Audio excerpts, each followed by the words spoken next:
Alhamdulillah, alhamdulillahilladzi arsala rasulahu bil huda wad dinil haq liyuzhirahu ala dini kullihi wa kafa billahi syahida. Asyhadu an la ilaha illallah wahdahu la syarika wa asyhadu anna sayyidina Muhammadan abduhu wa rasuluh. Allahumma salli wa sallim wa barik ala sayyidina wa maulana Muhammadin wa ala alihi wa sahbihi wa man wala wala khawla wala quwwata illa billah. Amma ba'du fa ya ayuhan nas usikum wa nafsi bittaqwallah usikum wa nafsi bittaqwallah usikum wa nafsi bittaqwallah wa ta'atihi faqad fazal muttaqun wa khasira hunalikal mubtilun. Masyarul muslimin jamaah Jumat rahimakumullah. Pada kesempatan yang mulia ini Al-Khatib tidak henti-hentinya mengajak kepada kita semua untuk terus-menerus bersyukur kepada Allah Subhanahu wa taala atas limpahan nikmat karunia yang terlimpah kepada kita semua.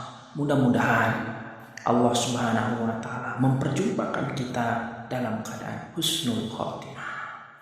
Masyarul muslimin, di awal khutbah ini juga izinkan khatib menasihati diri khatib pribadi dan juga kepada seluruh jemaah sekalian untuk disampaikan juga kepada keluarga kita masing-masing, para handai tolan, para sahabat kerabat.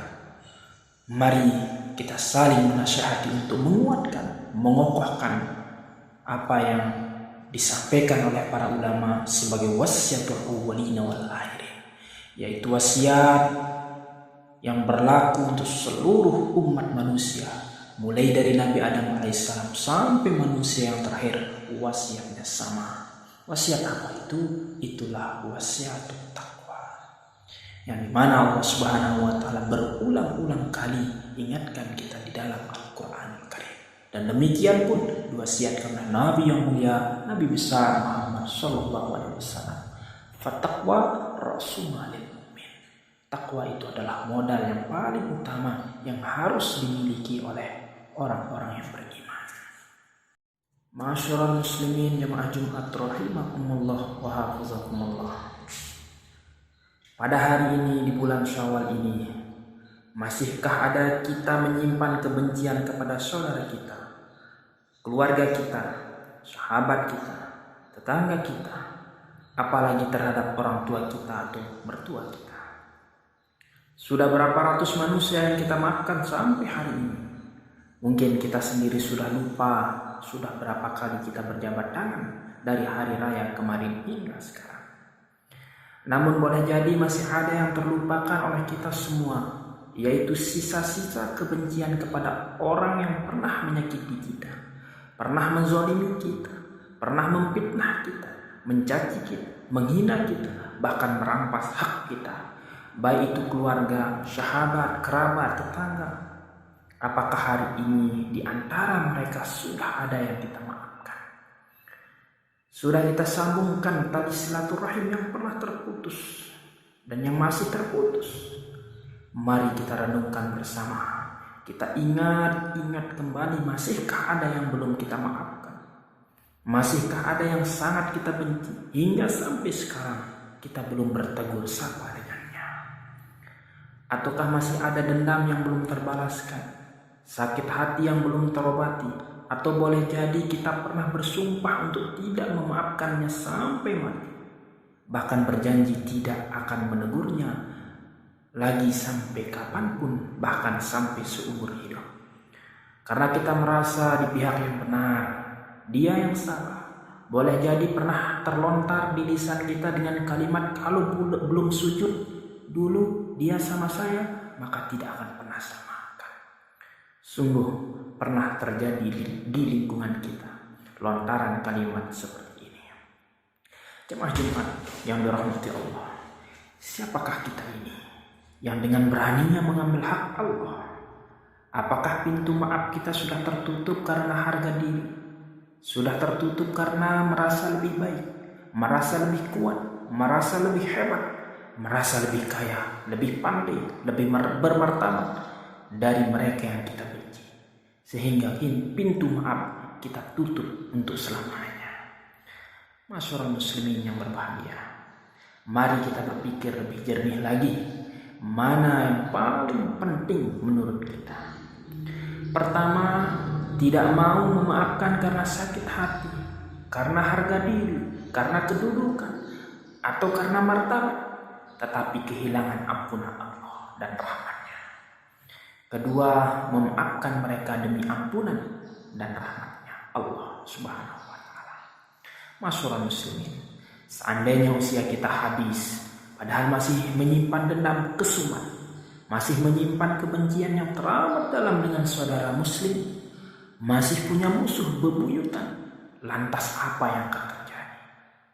Padahal Allah telah memerintahkan kepada kita agar selalu memelihara hubungan silaturahim.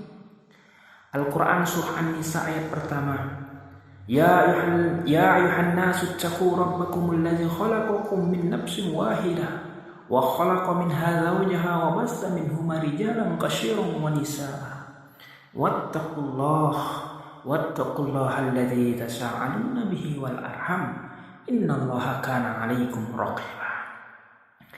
Wahai manusia, kata Allah Subhanahu wa Ta'ala, bertakwalah kepada Tuhanmu yang telah menciptakan kamu dari diri yang satu, yaitu Adam alaihissalam, dan Allah menciptakan pasangannya Hawa dari dirinya, dan dari keduanya Allah memperkembangbiakan laki-laki dan perempuan yang banyak.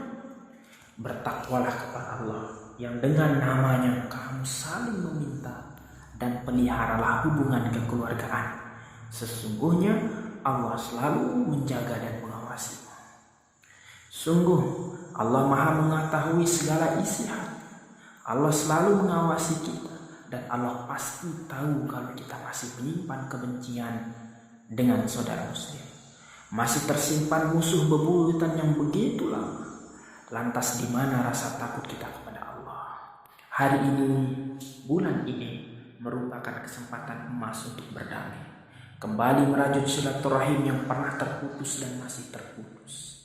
Ingat pesan Rasulullah SAW dalam sebuah hadis, tuftahu abwabul jannati yaumal isnaini wa yaumal khamis fayughfaru likulli abdin la yusriku billahi syai'an illa rajulan kanat bainahu wa baina akhihi syahnahu wa yaqul unziru hazaini hatta yastaliha unziru hazaini hatta yastaliha unziru hazaini hatta yastaliha.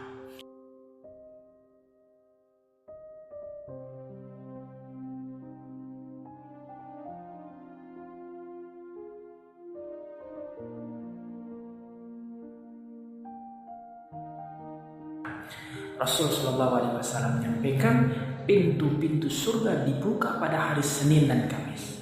Maka semua hamba yang tidak menyekutukan Allah dengan sesuatu apapun akan diampuni dosa-dosanya, kecuali seseorang yang antara dia dan saudara terjadi permusuhan. Lalu dikatakan, tundalah pengampunan terhadap kedua orang ini sampai keduanya berdamai. Tundalah pengampunan terhadap kedua orang ini sampai keduanya berdamai. Tundalah pengampunan terhadap orang ini sampai keduanya berdamai.